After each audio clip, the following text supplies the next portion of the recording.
Bonsoir à tous et bienvenue dans cette nouvelle édition du 7-8 l'Hebdo, une émission pour revenir sur l'actualité départementale de la semaine. Voici les titres de ce vendredi 5 mai. Ils sont désormais armés. Les policiers municipaux d'Elancourt ont reçu hier leur nouvel équipement des mains du maire. Les 12 agents ont notamment suivi une formation pour appréhender ces armes de poing. C'est une première pour l'agglomération de Saint-Quentin-en-Yvelines. Philippe Lubert est notre invité fil rouge pour cette émission, secrétaire de la nouvelle section des anciens combattants de Morpaille. Il nous dira pourquoi recréer cette section disparue il y a plus de 70 ans et le rôle qu'elle compte jouer notamment auprès des plus jeunes. Enfin, dans le reste de l'actualité locale, nous reviendrons sur la deuxième édition du Challenge Robotique qui se tenait jeudi 4 mai au Prisme ou encore la ville de Trappes qui organisait son forum Job d'été et de l'apprentissage, c'était mercredi. Après Vélizy, cap sur Bois d'Arcy pour Carmat, l'entreprise à la base du cœur artificiel qui vient tout juste d'être autorisée à reprendre ses essais par l'Agence nationale du médicament, a annoncé dans la foulée son implantation sur un nouveau site d'ici la fin de l'année sur la zone d'activité de la Croix-Bonnet. À Bois d'Arcy, plus précisément, 50 à 80 ingénieurs y seront présents. Une bonne nouvelle forcément pour la ville et son développement économique. Écoutez le maire. C'est vrai que c'est un travail quotidien. Un travail quotidien, c'est un travail de dialogue, de réseau, d'essayer de convaincre les entreprises de venir sur un territoire. Il faut qu'ils soient attirés par ce territoire. Et c'est vrai que depuis un certain temps, la ville de Bois d'Arcy attire. On a eu le Paris-Nice dernièrement, on a eu beaucoup de bonnes nouvelles qui font que les entreprises sont attirées par Bois d'Arcy. L'arrivée de la fibre sur Bois d'Arcy cette année est aussi un élément pour que les entreprises arrivent. C'est une première à 50 ans en Yvelines qui marque probablement un tournant dans la politique sécuritaire des communes. Le maire d'Elancourt, Jean-Michel Fourgousse, a remis ce jeudi 4 mai des armes aux 12 agents de la police municipale. Une décision prise au lendemain des attentats du 13 novembre 2015. Nicolas Dandré. C'est une étape franchie par la police municipale d'Elancourt. 12 agents ont reçu une arme de poing individuelle, un équipement complémentaire au gilet pare-balles, taser ou encore flashball. Pour ce brigadier, ce sera un pistolet Beretta 9 mm. Pour nous, on le prend vraiment comme un outil de travail. On est conditionné pour travailler avec une arme. Après, on s'entraîne, nous, toutes les semaines sur la commune d'Elancourt avec différents types d'exercices avec armes. Les policiers municipaux ont reçu 45 heures de formation théorique et pratique sur le maniement des armes. Ils sont passés au crible de l'administration pour obtenir leur autorisation. Objectif, assurer une meilleure protection de la population.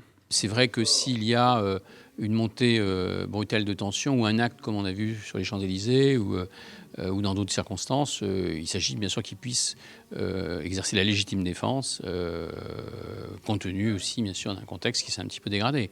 Ils sont formés très sévèrement, il y a un contrôle de moralité, c'est d'expérience, de maîtrise, de formation. Et puis même légalement, ils savent dans quel cadre ils peuvent ou ne peuvent pas, bien sûr, sortir leur arme. C'est extrêmement encadré. D'autres projets sont en cours, le renforcement de la collaboration avec la police nationale ou encore le développement du futur commissariat d'agglomération. À Saint-Quentin-en-Yvelines, la commune de Villepreux pourrait aussi armer sa police municipale avant fin 2017. Et pour être tout à fait précis sur le sujet, sachez que les 20 armes qui équipent les agents municipaux d'Elancourt ont coûté près de 10 000 euros à la commune. On poursuit cette émission avec notre invité fil rouge, Philippe Lubert. Bonsoir. Bonsoir. Vous êtes membre et secrétaire de la section morpazienne des anciens combattants. Nouvelle section puisqu'elle a été relancée au début du mois d'avril. Avant de parler de ce sujet, sur l'actualité qu'on vient de voir, l'armement des policiers municipaux, certains sont contre, certains sont pour. Vous avez eu à manier dans votre vie des armes. Vous êtes aussi citoyen de Morpas, la ville juste à côté d'Elancourt. Qu'est-ce que vous en pensez? Est-ce que c'est une bonne solution selon vous? Il a eu raison de le faire. Et puis, maniement d'armes, il faut toujours être prudent. D'accord, il faut une formation, mais sinon vous êtes pour? La plus précise possible. On revient au sujet de votre venue, la renaissance de la section locale des anciens combattants. Je parle de renaissance parce qu'elle existait à Morpas il y a très longtemps, jusqu'à la Seconde Guerre mondiale, si je ne me trompe pas. Pourquoi avait-elle disparu? Peut-être un petit mot d'histoire sur commencer. Elle a été créée la première fois en 1924. Et puis elle s'est effilochée au fil du temps pour s'éteindre pendant la guerre de 39-40. Et ici, il y a une reprise maintenant avec de nouveaux membres et puis un terrain d'action. Expliquez-nous pourquoi vous avez décidé de recréer cette section. Ça date de quand, cette idée de relancer Eh bien, c'est passé par le forum des associations où l'UNC était présente. Et en discutant avec les membres qui étaient là, ça permet de savoir quelle était l'action de l'UNC. Et étant donné que je remplissais les conditions d'accès, pourquoi ne pas y aller ? Alors précisons que l'Union nationale des combattants, l'UNC, existe en France depuis 1918 et la fin de la Première Guerre mondiale. Rien que dans les Yvelines, on compte plus de 70 sections. Vous êtes combien de membres au sein de cette nouvelle section à Maurepas ? Une quarantaine. Une quarantaine ? Oui. D'anciens membres qui ont fait quel type de conflit ? Différents il n'y a plus personne de la guerre de 14-18, bien sûr. Il y a encore des gens de 39-45, beaucoup en Afrique du Nord. Et des OPEX, ce qu'on appelle des OPEX, c'est-à-dire des militaires des opérations extérieures. Vous-même, je crois, vous êtes intervenu en Algérie, c'est ça ? Oui. Quel est l'âge du membre le plus ancien parce que vous disiez encore des membres de la Seconde Guerre mondiale ? Oui, ça doit être 90 ans. 90 ans. Est-ce que vous pouvez nous expliquer l'objectif d'une telle section pour vous ?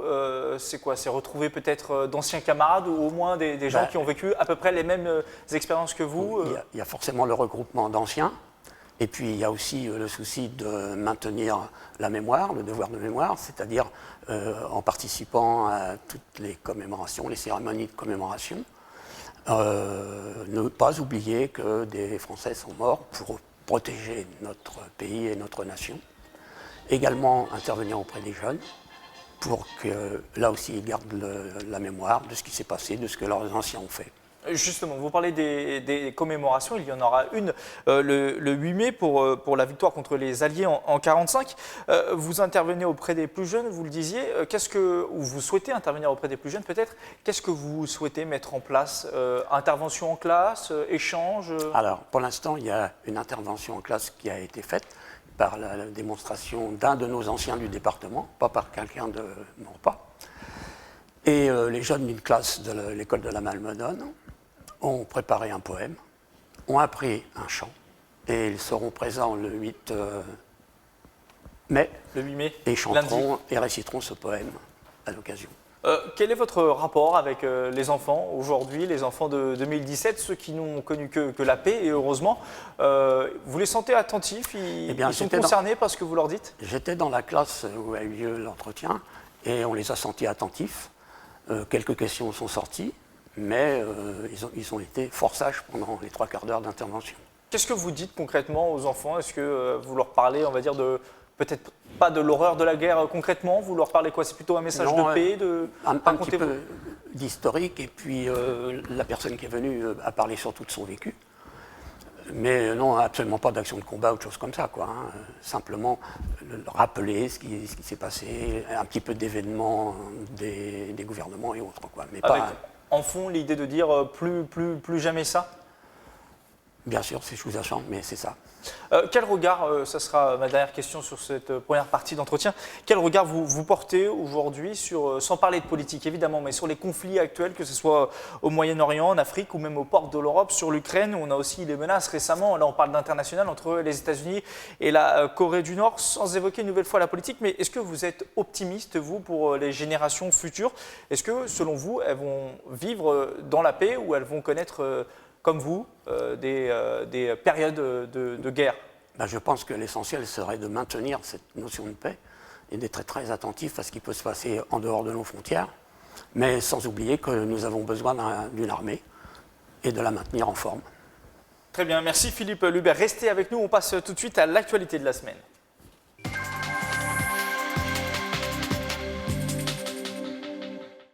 Et on reste à Maurepas pour débuter ce tour de l'actualité départementale où les élèves de l'école des Friches et du collège Pergaud participaient à un parcours citoyen et institution initié par leurs professeurs. Face à eux, des pompiers, des policiers ou encore des gendarmes.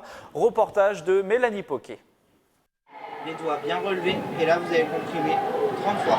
Et 1, et 2, et 3. Après cet atelier, le massage cardiaque n'aura plus de secret pour eux. Ces Maurepasiens participent à la journée citoyenneté organisée par leurs professeurs. Je ne savais pas pour les massages cardiaques, je ne savais pas, par exemple, il fallait faire plein 30 poussées d'air, comme ça. Je savais pas, j'ai appris plein de choses. Il y a plusieurs choses que j'avais déjà fait, mais après le truc pour réanimer une personne, je l'avais jamais fait. Protection civile, policiers ou encore sécurité routière étaient mobilisés. 10 ateliers étaient proposés pour parfois défaire les idées reçues. Nous sommes dans un atelier de parcours vélo, donc on apprend aux élèves principalement à s'arrêter au stop, comprendre qu'on s'arrête 3 secondes à un stop, le céder le passage, vous avez vu qu'il y a un sens giratoire, la différence entre un giratoire et un rond-point. Bon, j'ai une bonne connaissance dans l'ensemble, hein. Et puis il y a l'effet mimétisme avec les parents. Hein, les parents dans la voiture, les enfants sont des éponges et ils récupèrent bien sûr tout ce que les parents font, bien ou mal. 130 élèves ont été sensibilisés le temps de cette journée pour que la théorie apprise à l'école passe à la pratique. Vous avez dit tout à l'heure, parce qu'il vous oblige à faire quoi le code de la route? À rester en sécurité. À rester en sécurité. Philippe Lubert, on est exactement dans ce dont on parlait il y a quelques instants, l'initiation des plus jeunes sur le danger, sur la sécurité via Internet, sur la route. Est-ce que vous pensez, vous, aujourd'hui, que les jeunes, c'est un autre regard là sur notre société, les jeunes sont plus vulnérables aujourd'hui face aux multiples dangers de la société qu'avant? Alors on pourrait croire qu'on est plus en sécurité aujourd'hui, mais que ce n'est pas forcément le cas. Ou alors vous pensez qu'au contraire, c'est juste... Ils ne sont pas plus vulnérables, mais je pense qu'il faut quand même les initier, les instruire. En plus, ils sont réceptifs beaucoup plus jeunes que nous sur des informations, sur des manipulations. Et je crois qu'il faut les entretenir et les prévenir. Très bien, merci Philippe Lubert. On rappelle qu'il y a une commémoration, une cérémonie à Maurepas. C'est le 8. Le 8 mai, à quelle heure, excusez-moi? 10h30 au cimetière. 10h30 au cimetière. Et plus tard, 11h30, je crois. Merci Philippe Lubert. Je rappelle que vous êtes secrétaire de la section des anciens combattants de Maurepas, nouvelle section. Merci à vous. Le devoir de mémoire encore et toujours dans l'actualité puisqu'a débuté jeudi 4 mai à Saint-Quentin-en-Yvelines une semaine spéciale organisée par le collectif pour la semaine de la mémoire de l'esclavage. Jusqu'au 10 mai, plusieurs opérations sont organisées sur le territoire de l'agglomération avec des conférences, des débats ou encore du sport. Mercredi dernier, nous recevions l'une des membres du collectif pour évoquer le sujet extrait. C'est un sujet qui n'est pas attractif. On ne va pas se vanter d'avoir des ancêtres esclaves. Or, il est important à la fois que cette partie de l'histoire soit partagée, non pas sous l'aspect de la revendication, de la réparation, parce qu'on ne saurait pas véritablement comment travailler cette réparation, mais surtout d'une appropriation commune, donner des figures mythiques à ses descendants d'esclaves et permettre aux autres, on va dire, descendants de colons, de se rendre compte qu'il y avait aussi des figures mythiques dans le peuple noir. À Elancourt, le Prisme s'est transformé en laboratoire d'expériences robotiques jeudi. Dans la salle culturelle se tenait le deuxième challenge codage et robotique, aussi appelé Skyrob. Une vingtaine d'établissements de Saint-Quentin-en-Yvelines y participaient et plus de 600 élèves au total. Reportage. Il a des allures de vaisseau spatial et fait la fierté de ses créateurs. Timio a été entièrement programmé par ses élèves de CE2 de l'école Le Berceau. Avec les ordi, on programme le robot et après on appuie sur le bouton du milieu et après le programme commence. Un langage qui n'a presque plus de secret pour eux. Une trentaine de classes de Saint-Quentin en Yvelines a participé au deuxième challenge Skyrob. Depuis septembre, ils ont travaillé avec leurs professeurs pour arriver à ce résultat. Ils apprennent à prendre en main un robot, à connaître le vocabulaire associé à un robot et puis aussi le vocabulaire utilisé par le robot pour avancer et obéir finalement aux ordres qu'ils vont leur donner. Donc ça apprend beaucoup de choses en termes pédagogiques, mais ça apprend aussi l'esprit d'équipe parce qu'ils ne sont pas tout seuls à le faire. C'est la mécanique, c'est ce qui fait fonctionner leur haut-parleur ou leur mouvement. C'est ça qui me fascine sur les robots, c'est leur mouvement. Après délibération du jury, Dark Timior repart avec le prix Coup de cœur. Mais chaque équipe a été récompensée pour son investissement. Cette année, plus de 600 élèves sont devenus apprentis ingénieurs. La Poste lance une nouvelle campagne de recrutement. L'entreprise qui compte plus de 2000 facteurs sur le département souhaite embaucher une centaine de CDI sur une base de 35 heures pour des candidats avec ou sans diplôme. C'est 2 fois plus que l'an passé. Objectif, accompagner la transformation des différents secteurs de l'entreprise. Les détails avec ce sujet d'Osman Vanderdé, Michael Elmidoro et Patrick Jacques de Dixmude. La Poste recrute dans les Yvelines. La direction vient d'annoncer l'embauche de 145 facteurs d'ici fin 2017, le double de l'année dernière. Cette décision fait suite à un accord national signé fin février. Ce document prévoit 3000 postiers supplémentaires sur le territoire français. Nous, notre objectif, c'est effectivement de recruter des personnels qui, eux, vont nous permettre de renforcer notre force de travail. Donc ça reste important, mais ce n'est pas pour aller plus vite, c'est au contraire pour avoir des personnes qui soient plus polyvalentes, plus qualifiées, mais qui puissent aussi s'adapter à nos métiers. Depuis le début de l'année, 45 candidats ont déjà été recrutés en CDI sur le département. Les facteurs sont payés sur la base du SMIC pour un temps de travail de 35 heures. Leur journée commence tous les jours entre 7h et 8h. C'est plutôt dans des établissements une partie de tri et de préparation du courrier dans le sens de la tournée avec différents produits tels que le courrier ou le colis et puis aller distribuer tous les produits. Autre objectif de ces recrutements, répondre à la livraison 2.0 mise en place par la Poste. Les nouveaux facteurs seront formés pendant 15 jours à leur arrivée pour maîtriser les nouveaux outils digitaux. Au début, je croyais que c'était difficile, j'ai eu du mal, mais je me suis fait. Alors, je pense que tout le monde peut s'y faire. Puis moi, je ne suis pas toute jeune, donc je pense que les plus jeunes, ils peuvent s'y faire. Sur le mois d'avril, la Poste recherche principalement des postiers sur 50 ans en Yvelines, Versailles, Rambouillet et Croissy-sur-Seine. Aucun diplôme spécifique n'est demandé, il faut simplement être titulaire d'un permis B voiture. On reste à Trappes où un forum job d'été de l'apprentissage était organisé mercredi au gymnase Jean Guimier, une première dans la commune. Mise en place depuis 2 mois par la mairie, l'événement a attiré plus d'une quarantaine d'entreprises et 500 jeunes curieux armés de leur CV et de leurs lettres de motivation. Michael Elmidoro. Shaima Benedi, 18 ans, n'a pas hésité à pousser les portes du gymnase Guimier pour participer au premier grand forum job d'été de l'apprentissage de Trappes sous cette formule. L'objectif de cette lycéenne en terminale ES, trouver un emploi pour la période estivale. On est venu dans mon lycée, on nous a distribué en fait des petites feuilles. Du coup, je suis partie me renseigner à la cyberbase. Et voilà, on m'a dit le concept et je trouvais vraiment le concept assez intéressant de ramener différentes entreprises, etc. Donc c'est pour ça que je me suis déplacée. Shaima avait la possibilité de rencontrer une quarantaine d'entreprises, des professionnels qui ont travaillé pendant plus de 2 mois avec la mairie pour participer à cet événement.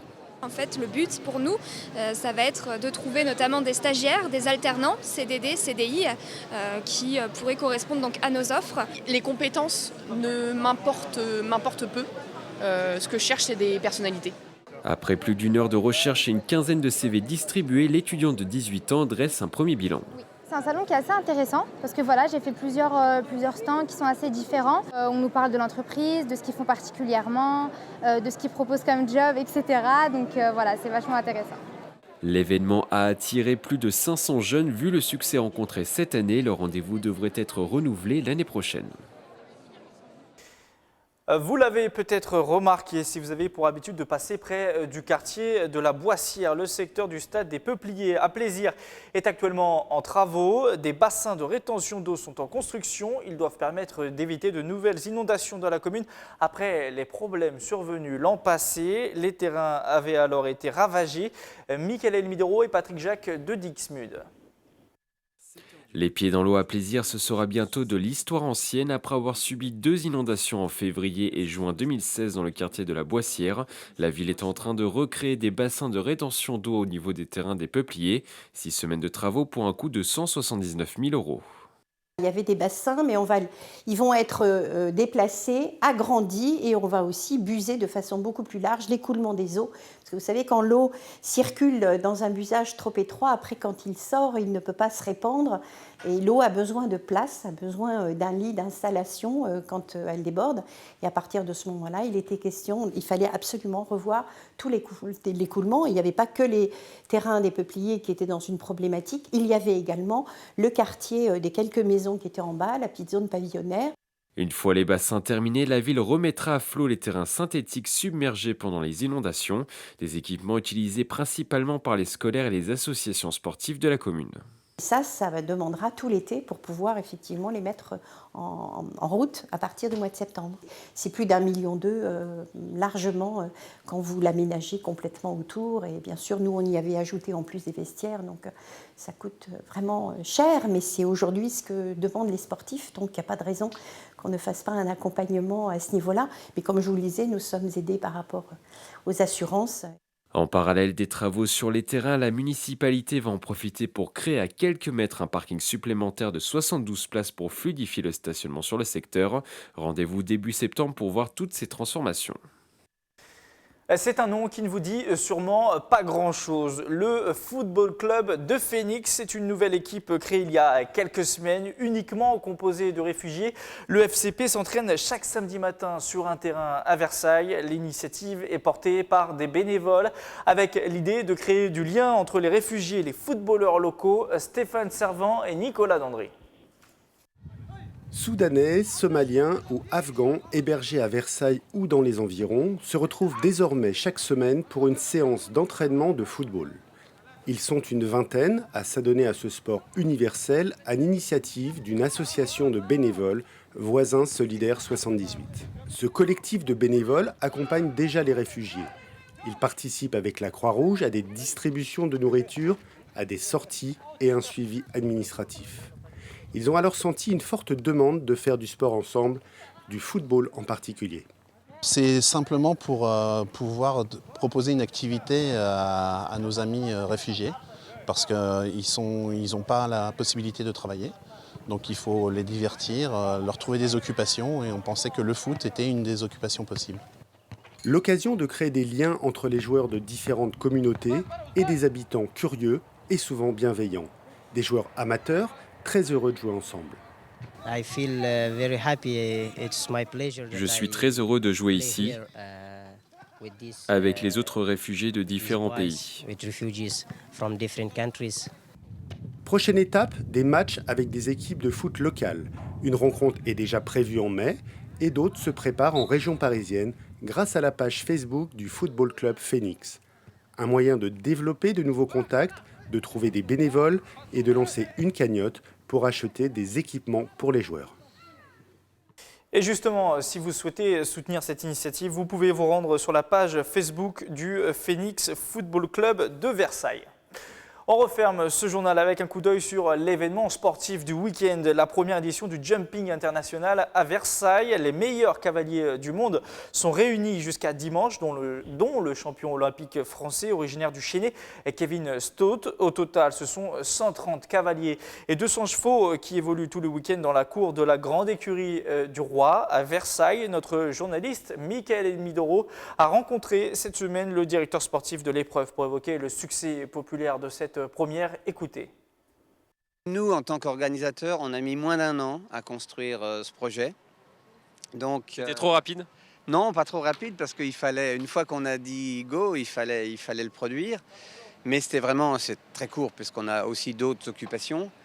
Et sincèrement, quand on organise un événement comme ça, le fait déjà d'avoir vendu l'ensemble des places sur 3 jours avant que ça commence montre effectivement l'engouement. Et je crois que l'engouement, il y a un mélange de curiosité, peut-être, de se dire qu'est-ce qu'ils vont nous montrer ici à Versailles, dans les écuries du Roi.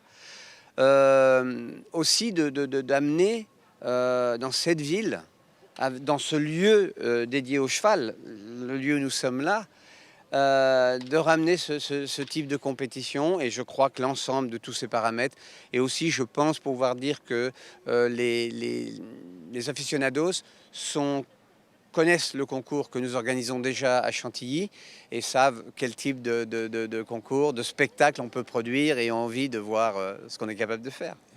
C'est la fin de ce 7-8 l'hebdo. Merci de nous avoir suivis. Tous nos reportages sont à retrouver en replay sur tvfil78.com ou l'application TVFil78. Bon week-end à tous et à la semaine prochaine.